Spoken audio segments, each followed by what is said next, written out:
God, I love this story.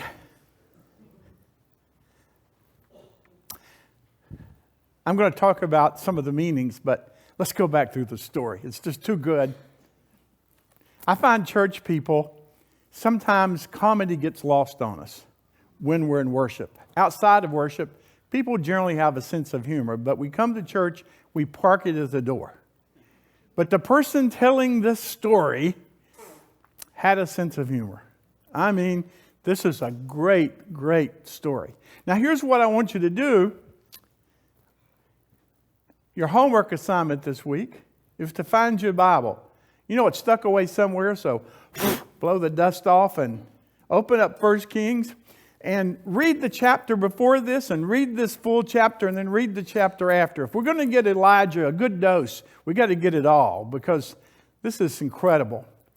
It fascinates me that in the canon there is no book of Elijah because he is one of the most honored prophets for the people of Israel.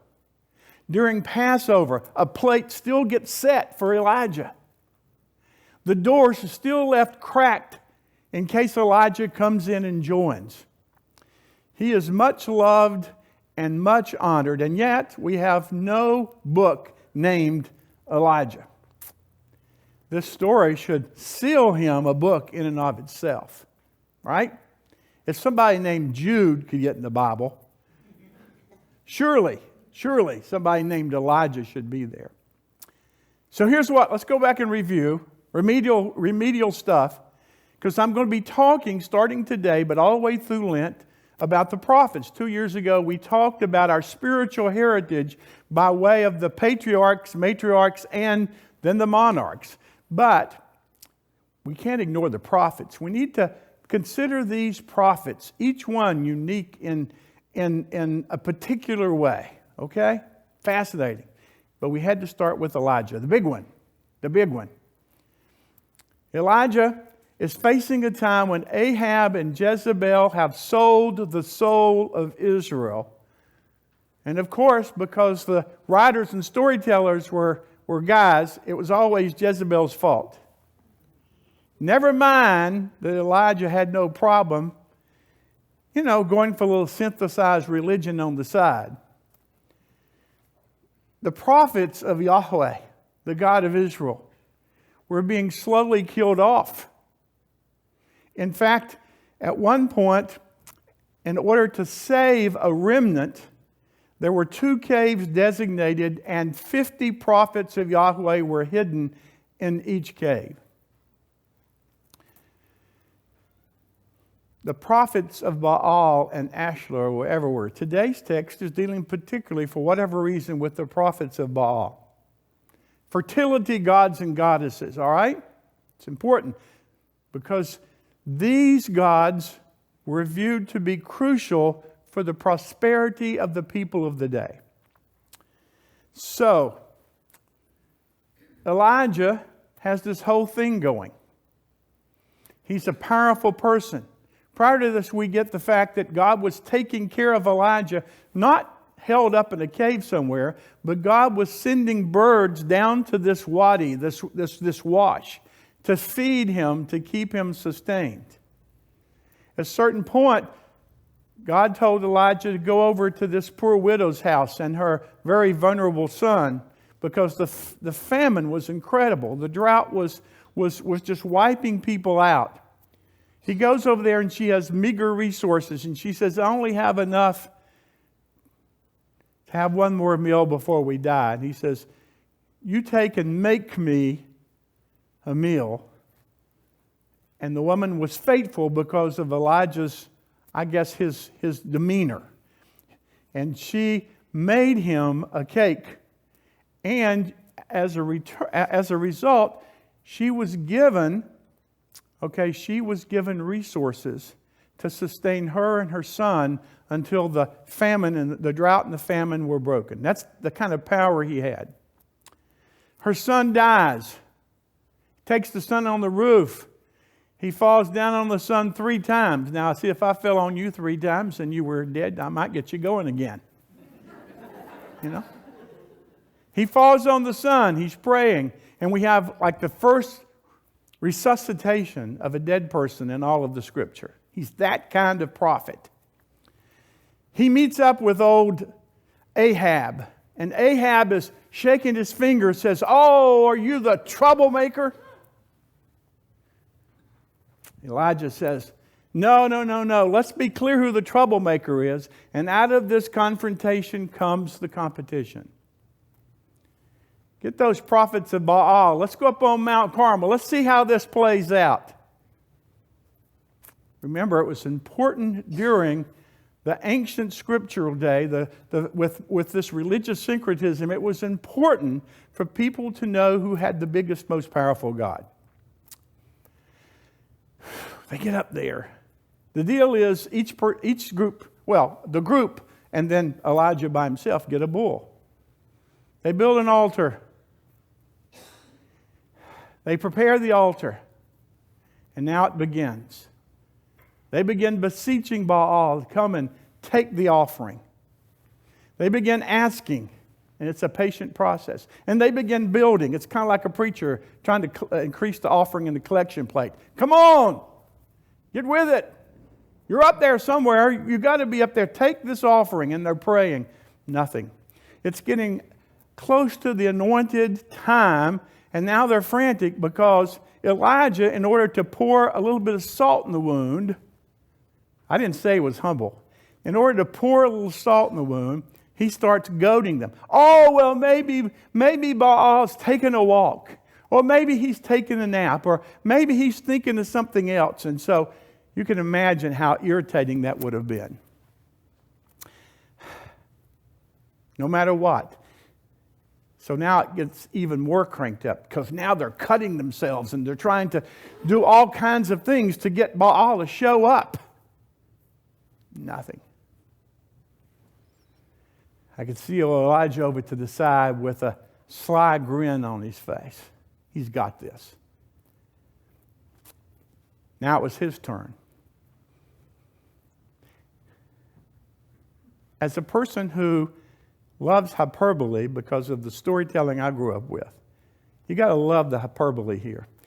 Because he takes and has an altar built, 12 stones representing the 12 tribes of Israel. He builds an altar. He cuts and prepares the bull for sacrifice. And then he says, oh, by the way, bring some water. Let's water this thing down. And they do. In the middle of a drought, I'm not quite sure where they get the water. They find it somewhere.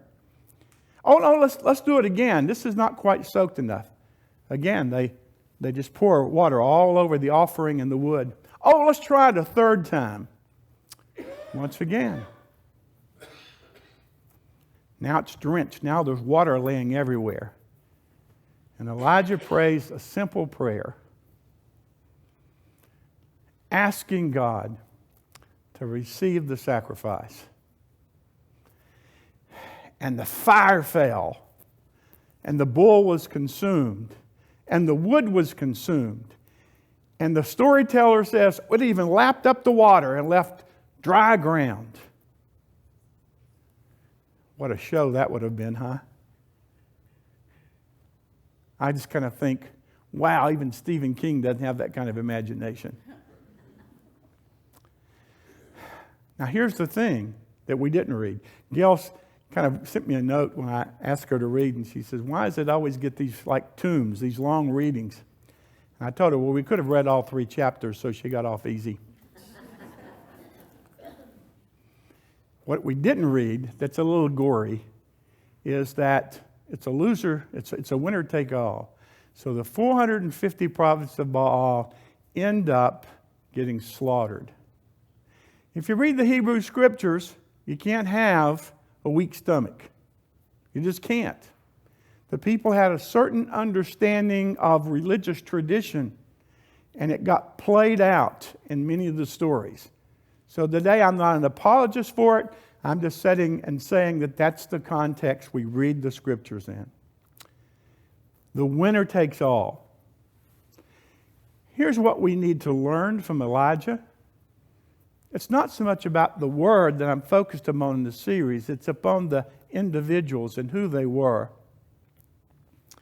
Elijah had incredible courage. First of all, when the king confronts him, shaking his finger about being the troublemaker, Elijah doesn't cringe. He looks the king straight in the eye and says, "No, it's not me who's causing this problem. You're the cause." He had courage. He had courage so that in the midst of difficult circumstances, he trusted down there by the brook, the wadi, if you would, the wash, that somehow God would show up and take care of him and sustain him for the task to which he was called. He had courage to go and ask the widow to give up the last possible meal she and her son could have, because he believed that God was a God who would sustain them all. He had courage to make the challenge. I love the story about someone who has that kind of courage. All of my life, finding courage has been the challenge. Some of you know I grew up in a mill family. And the old shoe mill was always one step away from closing down. We lived constantly in our household with anxiety. We lived constantly with the fear. My dad worked for this company for 40 plus years. And never a day went by when there wasn't concern that he would be without a job. And what made it worse is my mom ended up coming on board with the same company.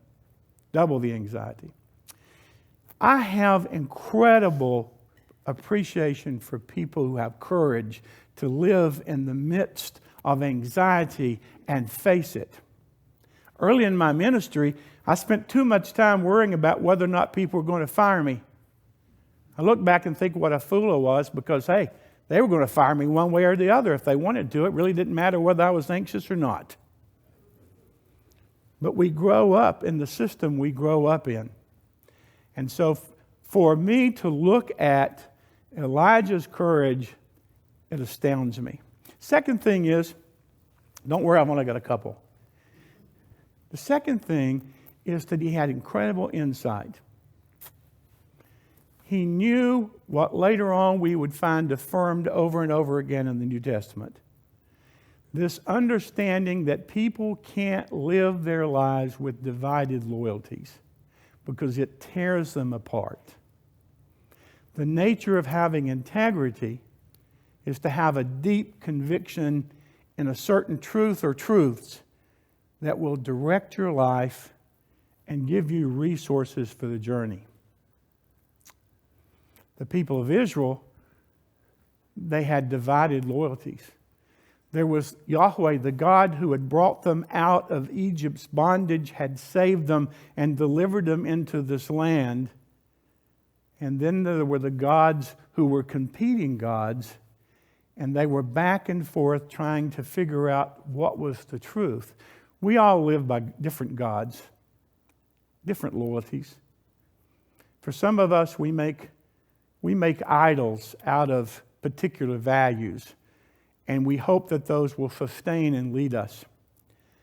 Elijah was trying to say clearly, as prophets try to do along the way, there is only one God, there is truth, and our job is to try to align ourselves with the purposes of God so that we live in this integrated way and are able to walk without being distracted.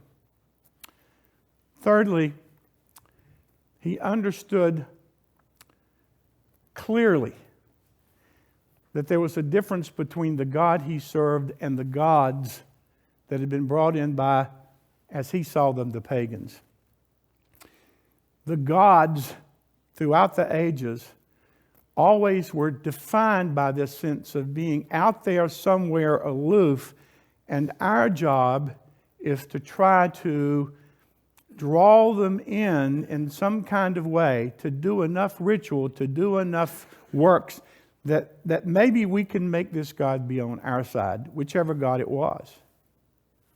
What Elijah understood, that we read throughout the Hebrew Scriptures, is that from the beginning, no one needed to try to draw God in.